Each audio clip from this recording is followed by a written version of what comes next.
All right. Good afternoon, everyone. Welcome back to the 2021 K-State Garden Hour series. If this is your first time with us, welcome. If you're a regular, we are so happy to have you back. It has been a few weeks since we've done a webinar, and so we're really excited to have our host today talk to us about raised bed and container gardening.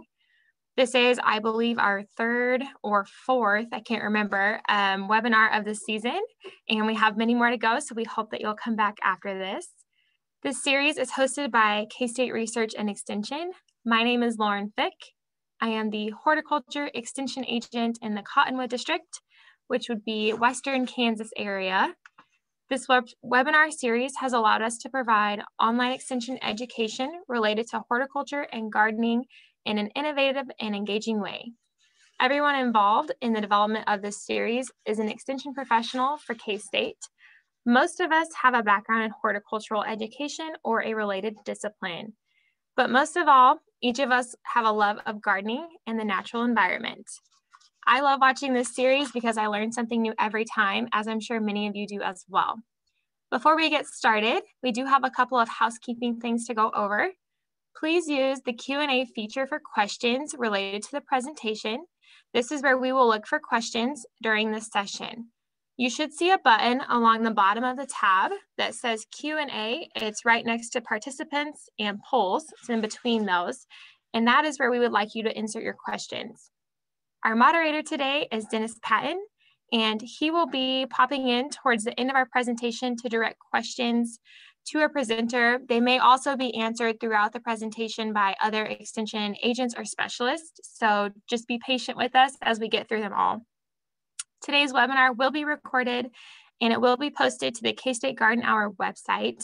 We typically upload some additional resources related to each topic as well, so be looking for those. Sometimes they appear in the chat as links, and as always, when we're done, we'll make sure anything that we have shared with you is shared through email once the presentation is over. Our website also has access to previous topics and upcoming webinars for 2021, and Dennis will send that over the chat, the link for that. Be sure to like, share, and use the hashtag K-State Garden Hour to help us promote this program. Today's topic is raised bed and container gardening. I'm pleased to introduce our speaker, Travis Carmichael. He's been an extension agent for 8 years and has relatively 17 years of experience with horticulture. So he's got lots of good things to share, and we hope that you will enjoy.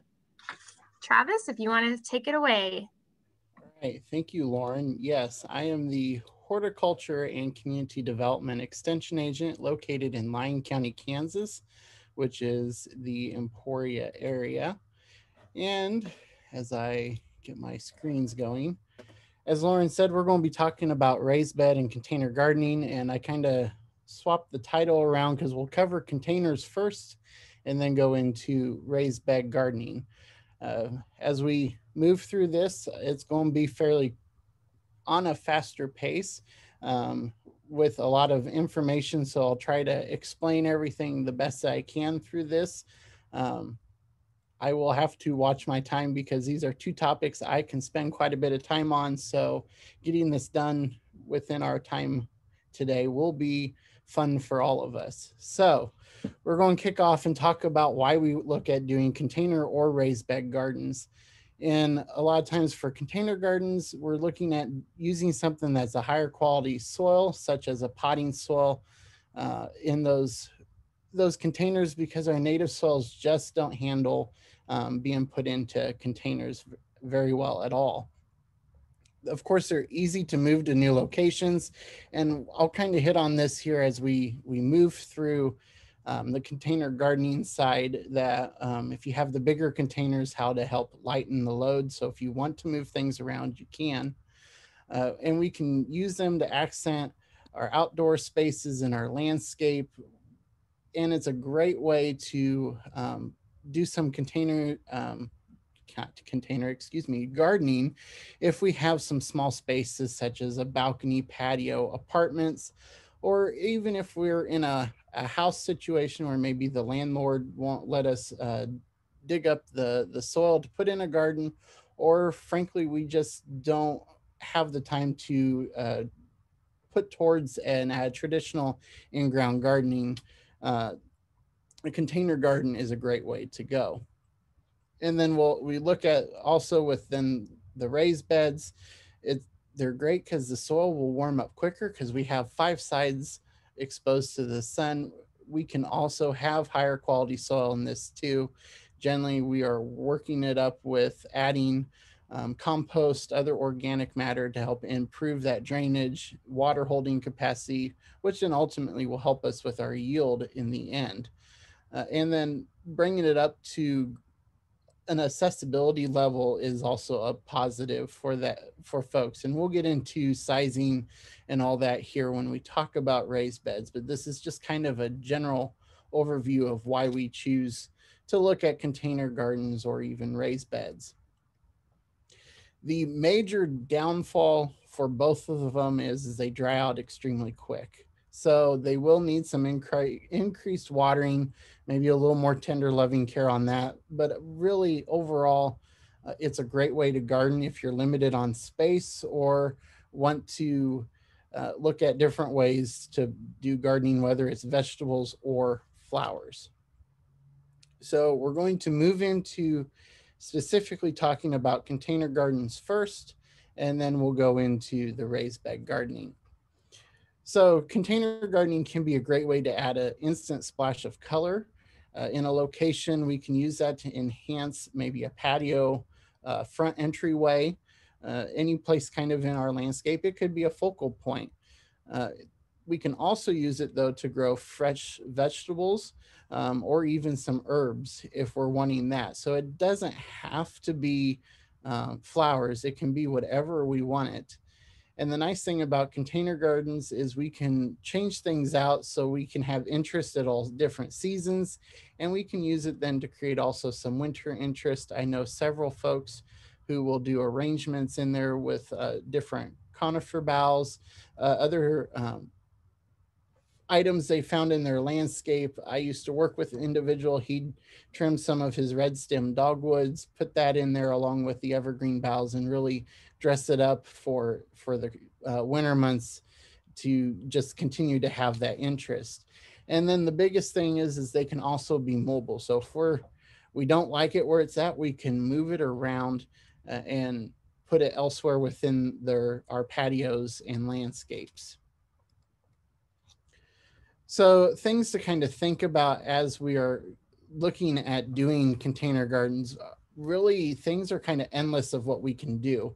So I want to focus on, we're no longer gardeners, we're kind of designers when we're looking at using containers. They can be used as maybe what we think of wall art, throw pillows, and accent tables are inside. So a lot of our bedding plants now, they have so many cool features, whether it's the colors or the leaf shapes have changed so much. I remember first in high school selling a sweet potato vine that was this huge leaf. And now we have sweet potato vine. Of course, it's all sorts of different colors, whether it's the green, more the black, or the multicolored, but they're also deeply cut. So they're kind of more fine. And I like to say fine like lace. So we can add those type of textural components um, into our landscapes, into our designs. So that's where I'm saying we're no longer gardeners, we're kind of designers. And then also we can use different size containers to also create interest. So everything doesn't have to be the same size of pot or same color. You can use that to kind of pull in interest as well. So just a few examples. Really, you can use anything that will hold soil and drain as a container. Individual here in Emporia has used, the center photo is using an old fountain that no longer works. She has filled it with potting soil and put in succulents, and this is quite eye-catching in front of their house. You can also use containers like the top right photo here, where we're using it for our herbs. So it's right there, right off the kitchen door, easy to go out, harvest, and then use fresh in their cooking. So we can also look at putting vegetables in containers. It just doesn't have to be flowers. And so we can, of course, do our tomatoes, peppers, herbs, so forth in those gardens. And I also like to challenge folks that when they plant these in containers, when we use a big enough container, to think of maybe creating a themed container with it. So plant everything you would need for a salsa garden. So it would have a jalapeno and like a Roma tomato in there along with the herbs. Same with a pasta sauce garden to go ahead and have everything in one spot for you to harvest when you're ready for those to be made in your kitchen. Oops. All right. So as we continue to focus then on flowers, um, they've, I go back and we talk about the breeding again, and with that, they've all can handle a lot of fertilizer to show more color, have bigger blooms. They will grow profusely. So that's how a lot of folks get those real showy containers. A lot of my master gardeners come in. We have a pharmacy in town that has these huge containers, and they put Vista bubblegum petunias in there every year. And everyone wonders how they get them to touch the ground, because these containers are at least 3 to 4 foot high off the ground. And every year that Vista bubblegum's forming a carpet on the sidewalk. And so they fertilize quite a bit. Almost every time they water, they're giving a shot of fertilizer to help push that flower production and the growth of the plant. So, we see where we have the different elements in containers a lot of times, and we'll talk about those 3 elements in a minute. But we can also go ahead and do single plantings. There's nothing wrong with that. Most folks, though, do like to add all 3 interests to give an overall appearance when they're planting their containers. So just some examples of containers. The first one on the left, I like to point out because this individual used different colored pots, different sizes, as well as all the different plants to create that interest. And this was right as you would walk up to their house. This was the first thing you saw. So that is one way to create some interest with containers, is using the different shapes, colors, textures of the plants all playing together. So when we're looking at those flowers, the 3 things I want everyone to remember is we always put a filler, spiller, and thriller in there. A filler is something like the carabacoa or million bells here at the bottom of the slide. They're going to fill up the space. Sometimes they might drape over the sides a little bit, but they're mainly going to stay in a mound form within the container. The spiller is going to be something like our sweet potato vine up here in the upper photo. It's going to spill out, make its way down to the ground. And then our thriller is something that's going to give height.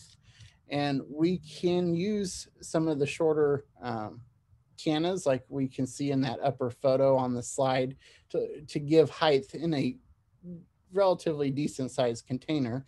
But we also use the purple fountain grasses, spikes, really anything that gets height. I like to use sometimes coleus, depending on my location, to give the height within a container.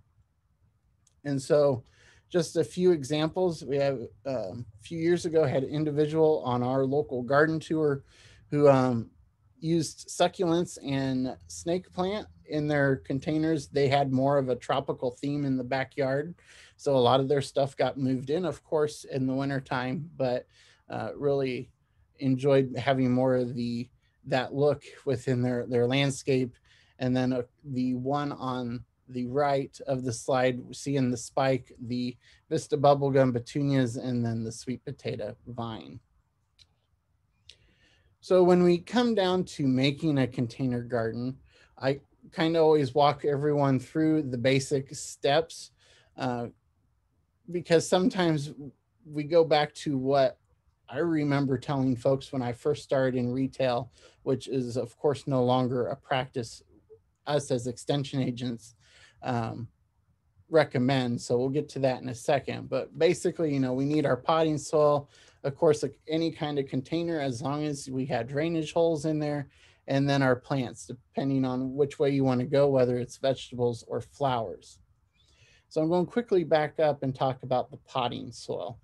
When we get ready to plant that container, we want to open the bag of potting soil, pour it out into a wheelbarrow or some sort of container that we can use to mix in. And we're going to add water and mix it in really good, because depending on how long that potting soil has sat, it's going to be either, it could have some moisture in it, or it's going to be dry. And so we need to make sure we get some moisture in there, because when peat moss gets extremely dry, it will shed water like a duck's back. So we want to mix it in there. Our goal is when we take a handful of potting soil, when we squeeze it, it should just drip very slowly out of our hand, the water. If we squeeze it and it rushes out, then we need to add more potting soil to kind of dry it out. We don't want it too wet when we create these containers. We just want enough moisture so when we go to give it that initial watering, it will work its whole way through that soil profile of the container. Now, before we walk through actually plant, as I would do normally in person, I always like to do a demonstration with this. So we'll kind of do a virtual demonstration here in a second. But before I walk through that, the way we used to tell folks when I worked retail is if they wanted to lighten a pot, we'd add something to the bottom of the container. And that could have been in the form of packing peanuts.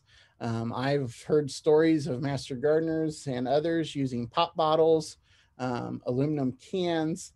I think you name it, most of us have heard what's been used in the bottom of containers. We tell folks not to do that because that can stop the movement of water. Water moves through soil, through pore spaces, through a process called cohesion. So it has to attach to the side of those pores and work its way through. And we kind of think of it as along the lines of a straw. When it comes to that section where the potting soil meets, say, the packing peanuts, we're going from a small pore size in the potting soil to a huge space in the packing peanuts. So the water will stop. And that water has to build up so much into the potting soil before it will force its way into the packing peanuts and out the bottom of the container. So what can happen is our roots of our plants will sit in that water, and it can damage the plants over the whole season. So we fill it all the way full and plant. If it's one of those huge containers and you want to lighten the load, you find, what I tell folks is find a plastic pot that will fit inside your decorative pot. And it may not be one that goes as deep, but one that you can set inside. And then we can put either cinder blocks or another pot upside down in the decorative container to set the one we've planted on top. And then of course you make sure you hide the rim of the plastic. And that is one way to lighten the load. If you are one that likes to move your containers around and reconfigure everything, that is one way to make them very light and mobile. So just quickly, we're going to walk through a virtual demonstration. I like to fill my container about halfway full before I start adding the different plants. And as I pull them out of the containers, we're going to ruffle the roots. And if they're really root bound, I may cut off some of the bottom of the roots. That way it will grow very well into the soil. And then once I have the plants in place, I will go ahead and fill in the rest of the soil.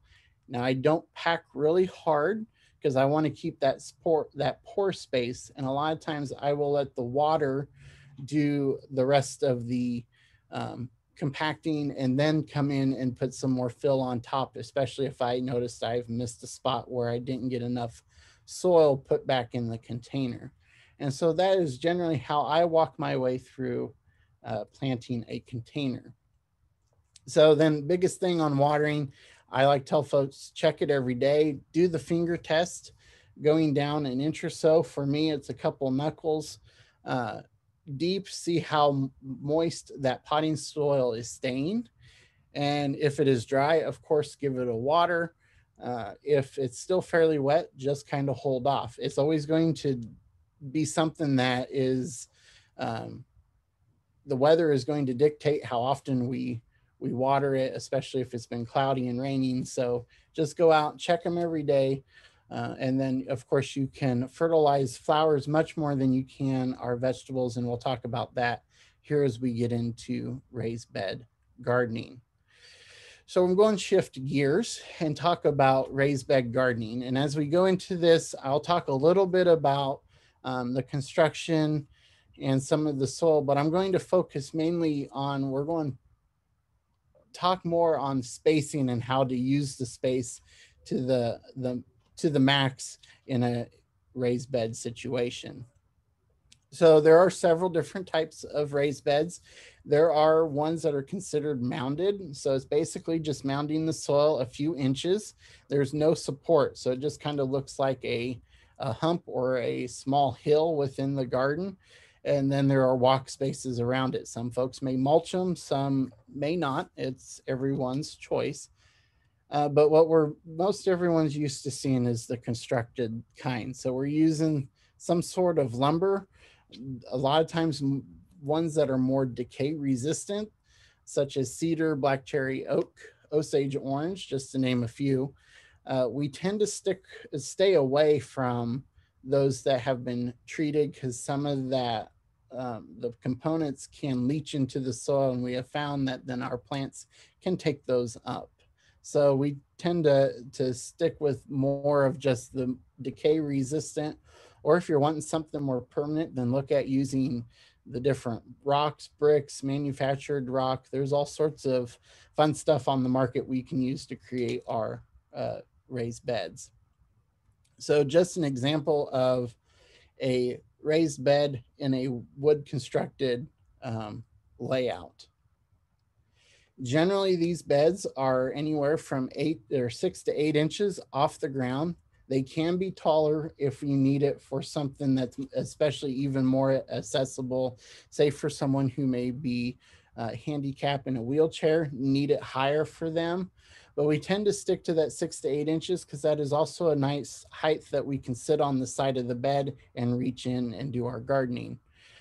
Generally, then they're 8 to 10 foot long. I've also been in the situation working with a local community garden here in town where for simplicity issues of what they could purchase, they went ahead and so they didn't have a lot of scrap lumber and they were 12-foot long beds. So they are 4 foot by 12 foot.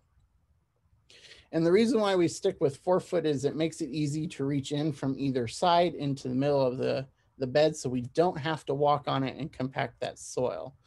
And then with these as well, the soil is going to be something that is very well mixed and much better than what our native soils are.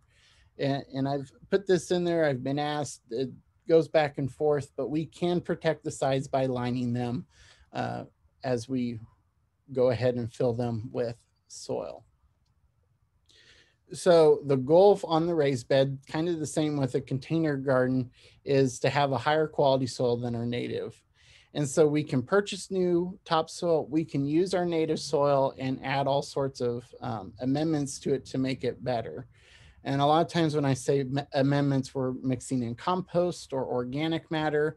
It's not a bad idea to have soil tests done to know if we need to add any nutrients or adjust that pH, because we really want to make these raised beds something that is going to be the best soil that we can grow in.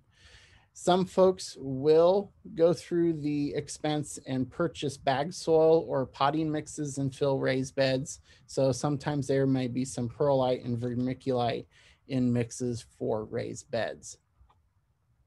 But when it comes to putting the soil in, we want to incorporate it with the native soil so it drains well. Otherwise, we kind of run into the same situation that we do in the container garden where the water kind of sits right where the two soils meet. So we want to go ahead and kind of spade that existing soil, improve it a bit, and then go ahead and start mixing in that new soil to about 6 to 8 inches deep. So when we continue to fill that raised bed, it will go ahead and drain the best we can have it drain without stopping the water right where the two soil types meet.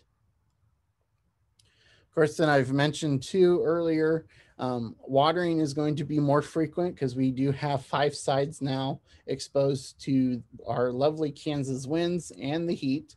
So we'll be checking it. We're going to be watering a bit more. Of course, a good inch or more of water a week, depending on the crop, depending on the time of year. And so going out there, checking it and keeping an eye on it's the best way to do it.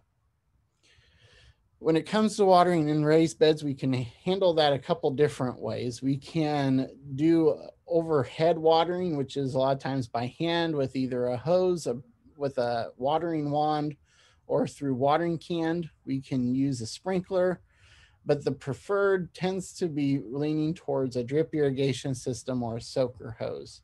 And the reason I say preferred is mainly because we want to get that water under the leaves. And I'll talk here in a little bit about spacing, but in a raised bed, most everything's going to be much closer together because we're not worrying about having to walk down between the rows. So we want to use like a soaker hose or a drip irrigation system because the water will be under the leaves. We're not going to be spreading disease and causing other leaf issues by keeping them wet too much. Certainly you can still water what I would say the old fashioned way with the hose and us standing out there. Just make sure you're doing it early in the morning so the leaves can dry off. And on our plants that have known issues where the leaves stay wet too long, to do your best to get that hose down under those leaves so the water is being applied directly to the soil and not to the whole plant. So this is where even in a traditional in-ground garden system, most folks tend to have issues is the fertilizing.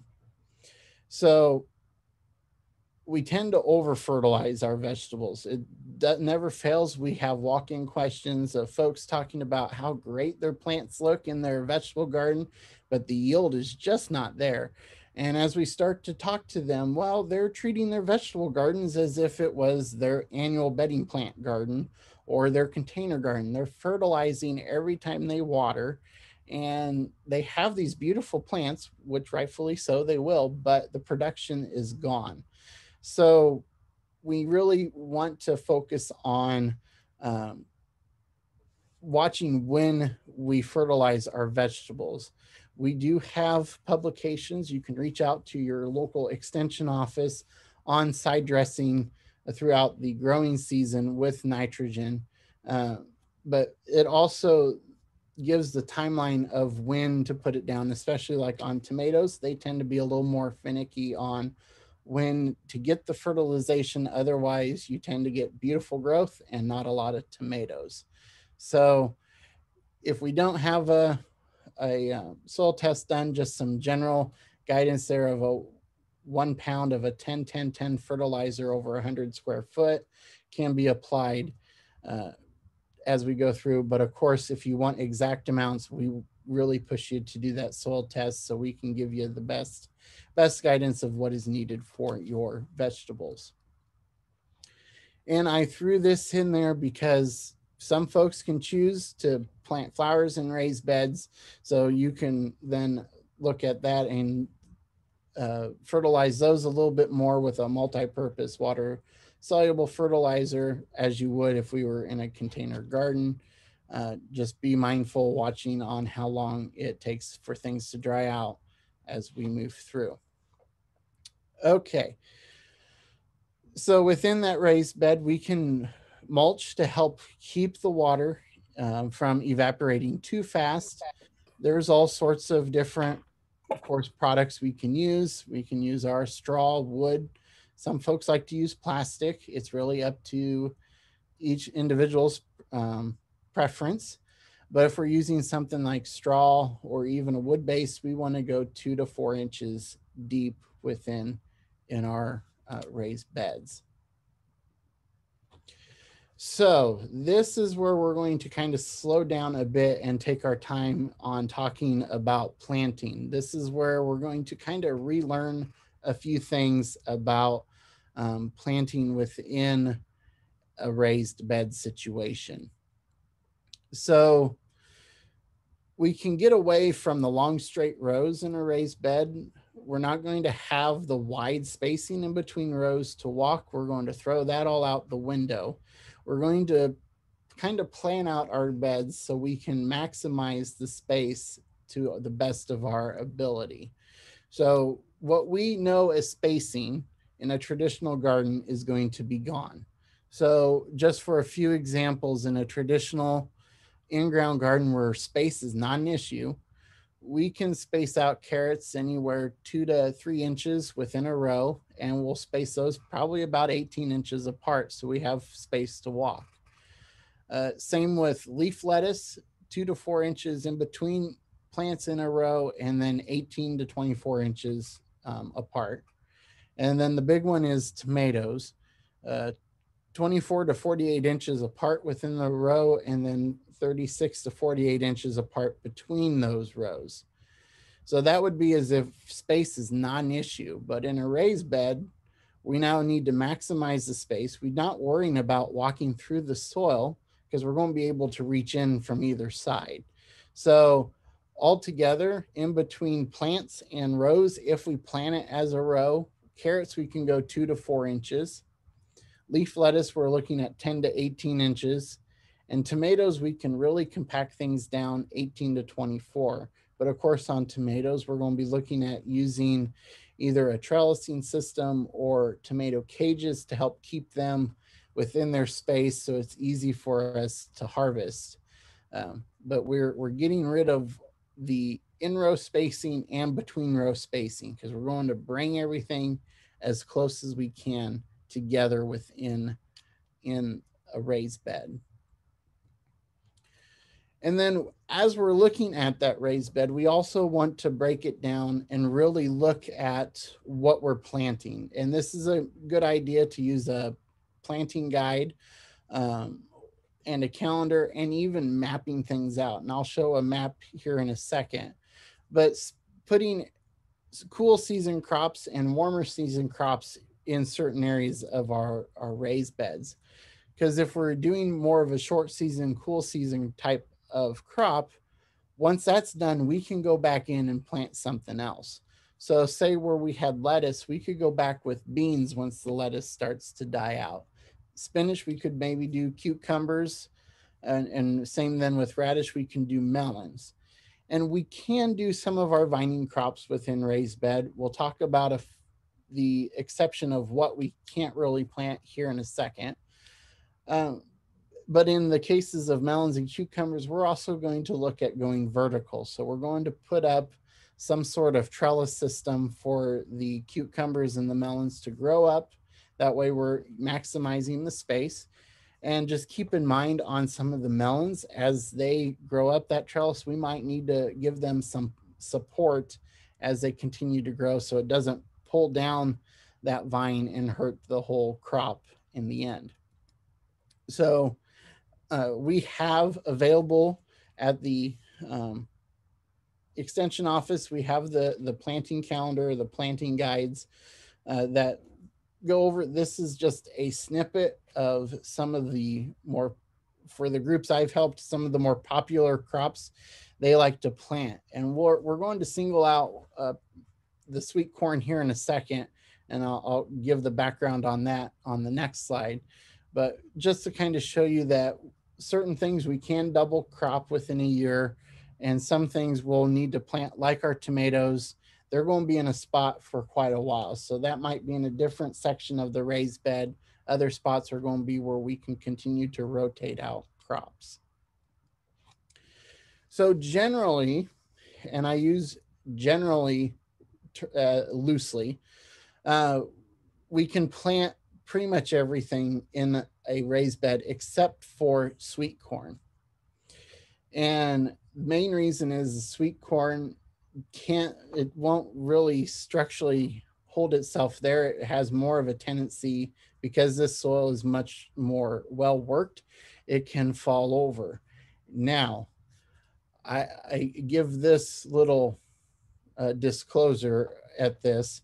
If you come to Emporia and talk to a certain group of ladies at the community garden, they will tell you they proved this extension agent wrong. I gave this talk to them on raised bed gardening several years ago, and they wanted to prove me wrong, so they planted sweet corn. I believe it did fall over a few times and they had to trellis it, but by gosh, they grew sweet corn just to say they grew it in a raised bed. So if you want to put the effort into making sure it's secured through the wind, more power to you. But generally, we do say sweet corn's not well adapted to raised beds. So I also like to tell folks to really look at that vegetable garden and plan things out. Take the measurements, put it down, and start planning where things go. And we're going to look at this by sections. So the first section you can see is going to be especially more of some warmer season crops. So we got tomatoes, eggplant, and pepper there. Those three are going to stay for pretty much the entire season. We do have some onions, beans, and beets planted there. As things continue to grow, we can we continue to harvest, we can go in, pull things out, and replant as we go through. But generally, this is going to be, especially for those main three, the tomato, eggplant, and pepper, they're going to be there for the entire growing season. Now, if we look at the other section, these are going to be items that as we move through the growing season, once they get done, we can go back in and replant. So once the peas are done, we could put something else in that spot. Same with the broccoli, lettuce, carrots, and radish. So then as we rotate through looking at all our different vegetable crops that we may like to grow, this is one way we can maximize using the space efficiently as possible. One thing I should add as we talk about spacing of these plants is generally, I gave just a few guidance on like carrots of how close together. If we do plant more in a row fashion, the goal is to plant close enough to where the canopy of those crops will touch each other. And the main reason for that is going to reduce the weeding that we will have as the garden continues to grow. And so having that canopy grow over will reduce that, because a lot of our weeds need some sun to go ahead, germinate, and grow. So keep that in mind. Of course, read the soil packets, because a lot of times they will, not the soil packets, the seed packets, because they will tell us how big things will grow, and kind of use that as a judgment on how close to put plants together. Of course, we're going to treat them the same. If you plant seeds like I do, it never fails. It's one, we're lucky to get it in a straight row, but two, I end up having one spot where 4 seeds fell instead of the spacing. So there's going to, of course, be thinning to be done as we work through the year. And then there still may be some weeds that we have come up. So checking it for weeds and weeding, hoeing, and whatnot as we move forward throughout the growing season. Of course, then we can do some pruning. Some folks like to prune tomatoes. I believe a few weeks ago, Tom talked about this in his talk on taking care of tomatoes. And then also staking and tying some of our plants. Tomatoes are vining crops, cucumbers, melons, if we plant those as well. And then the other nice thing about fall gardening, or raised bed gardens, I should say, is we can do some fall gardening. This is a great way to extend the season into, just so we continue to have those fresh vegetables available to us. Of course, it always tastes better when it's grown in our garden, so why not extend it? So a few of the crops we can continue to grow I have listed there, of course, we can do a double crop of spinach. We can put lettuce and radishes back in for a fall garden. So we can continue to have those as we move through everything. So with that, I think I got excited and actually went through things much quicker than I intended.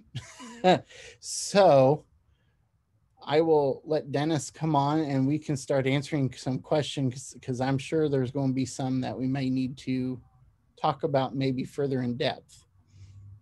So, Travis, we're up to like 60 some questions in the Q&A.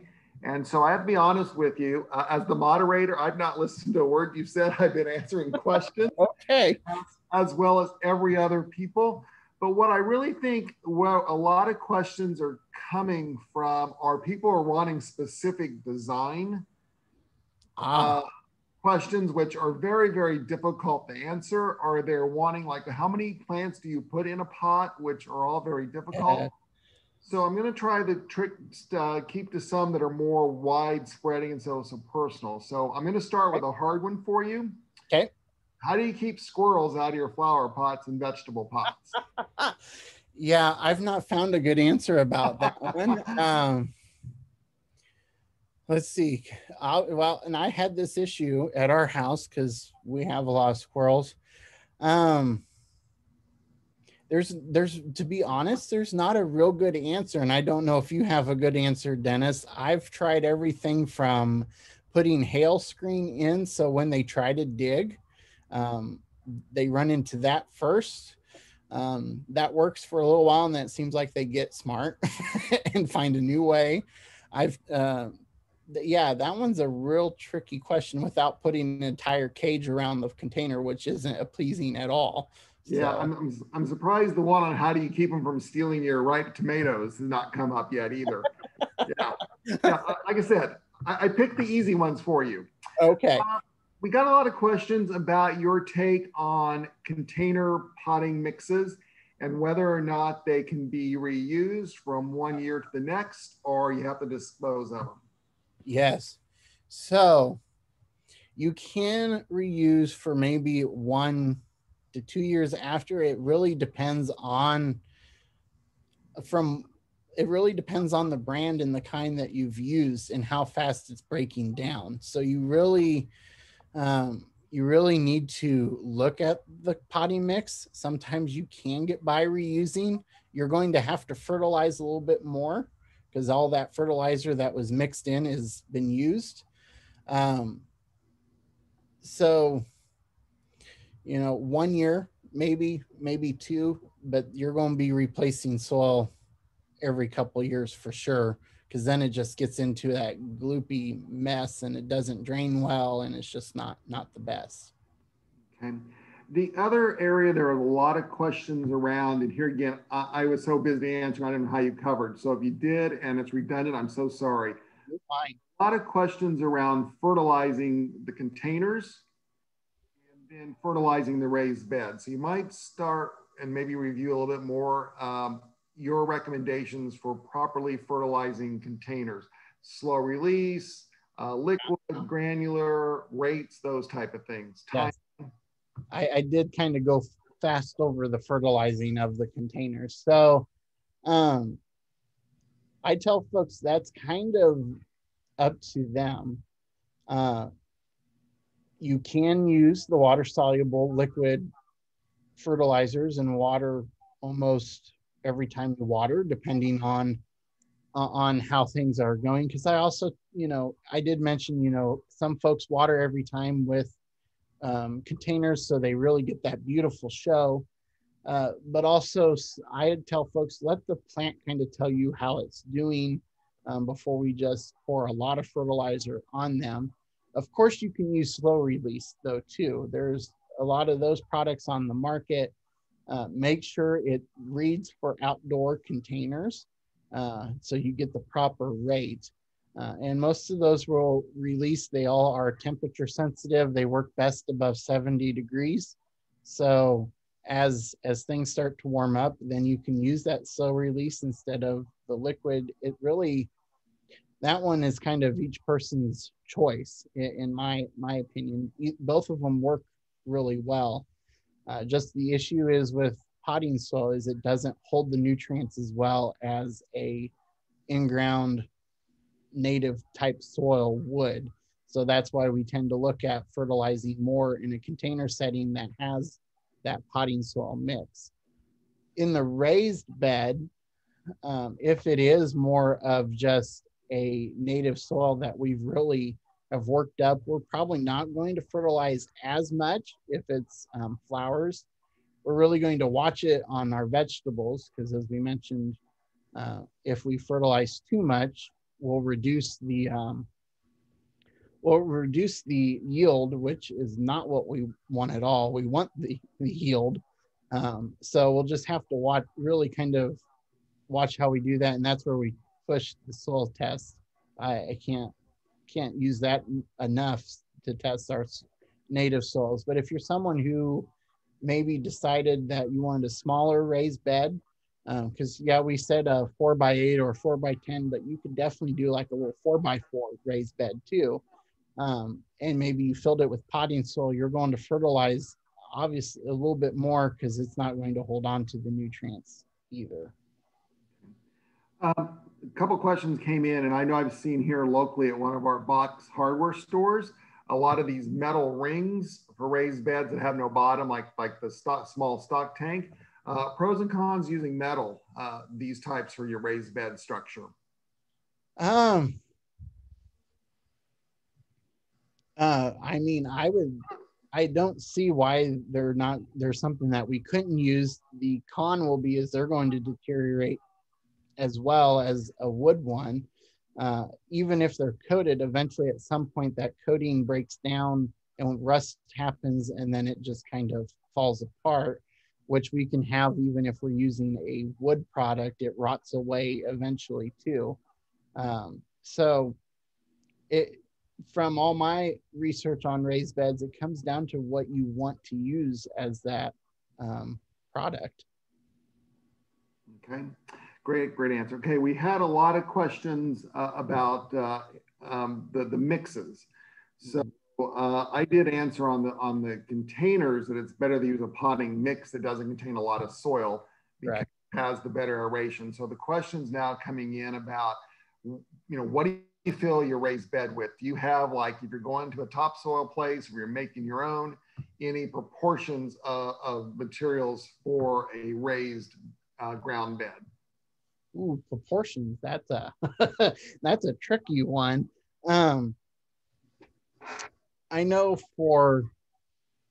and this is looking at Lyon County, we have very clay-based soils. So we're going to, even if we went somewhere locally and got topsoil and it was a local source topsoil, it's still fairly clay-based. So we're going to, here we add quite a bit of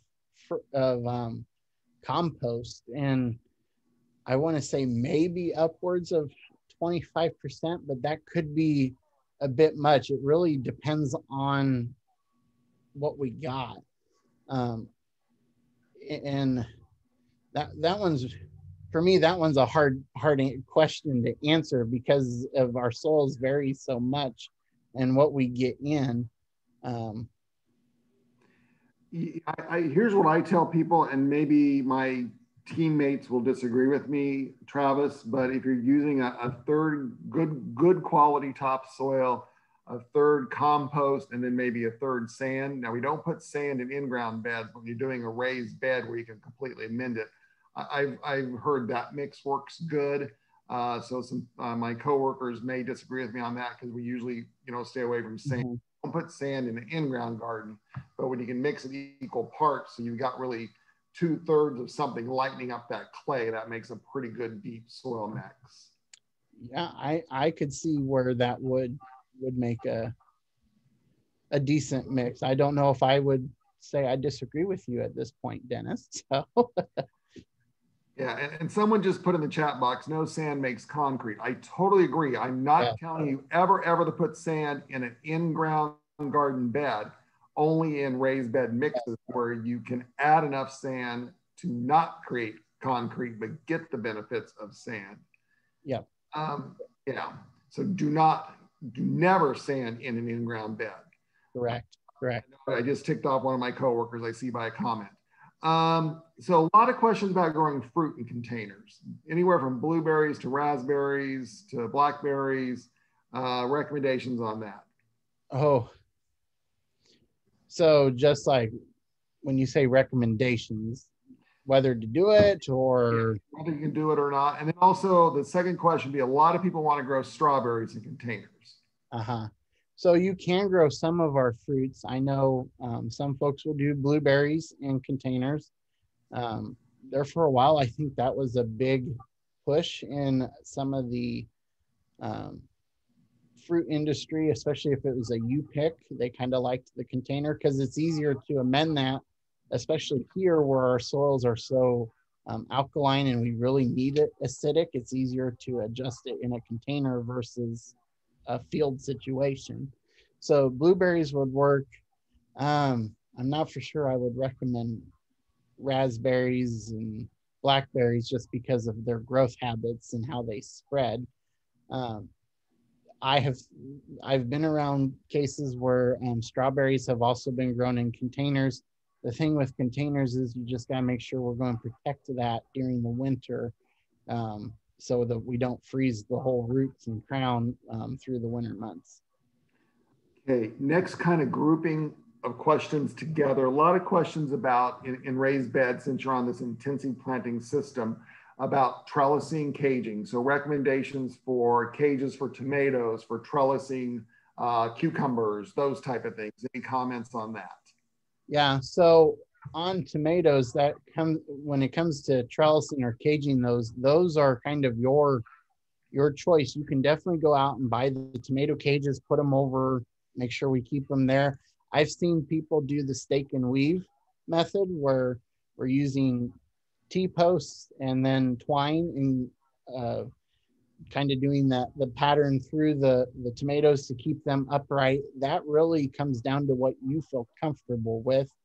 I do know even on some of the tomato cages, you're still going to need to stake those with a T-post or electric fence post because never fails that tomato is going to get taller and heavier than that can handle. So that one is kind of everyone's prerogative. On the trellising of like cucumbers, and even if you wanted to attempt some of the melons, I tell folks to go get the cattle panels, or what I always grew up knowing as hog panels. They're about 16 foot long. You can cut them in half, make it into a teepee. If it needs to be smaller, you can do so. I think they're about 4 foot by 16. So if you cut it in half, that gives you 8 by 4 that we can kind of stand up, make it look like a tent structure and go from there. T-posts, of course, then to hold it together. Just as an FYI, we got a ton of questions about intensive spacing. So I did just post in the chat box, I hope I'm not overstepping my bounds, but a link to an intensive spacing publication that our office Master Gardeners did a number of years ago. And it kind of breaks down, lettuces, how far apart, or tomatoes, how far apart. So I just put that in there if you guys want to copy and paste that so you have all those spacing guidelines. Because I know we got a ton of questions about that. We also got a whole bunch of questions about mulches that uses for the summer. Anywhere from newspaper to wood to leaves to straw to prairie hay to anything. Yeah. Rule of thumb on mulches. So I'll start with, since you mentioned prairie hay, I would stick to straw instead of prairie hay. Because you never know what you're going to get in as weed seed. And same with straw, I would tell you to get it from a source that kept things quote unquote clean, because otherwise you run into the risk of inducing a bunch of weeds to the bed. Oh gosh, I mean, I think all the other ones you listed, it's really, now I could see where newspaper could create a problem as it kind of mats together. It might make it a little harder for the water to get through, because that's ultimately going to be an issue. And we run into that even with wood mulches. We have to go out and kind of break things up to get the water to continue to infiltrate. So I tell folks it's kind of their choice. You can use leaves, straw. If you can't get anything else, prairie hay. I've had folks use grass clippings. Problem with that is we want to make sure it's not something that's been recently fertilized, or put it on extremely thin so it doesn't burn, type of thing. So it's kind of everyone's choice, but I would say probably straw would be my first choice of recommendation. And early on, I think you blew everyone's mind because we all heard put the shard over the hole.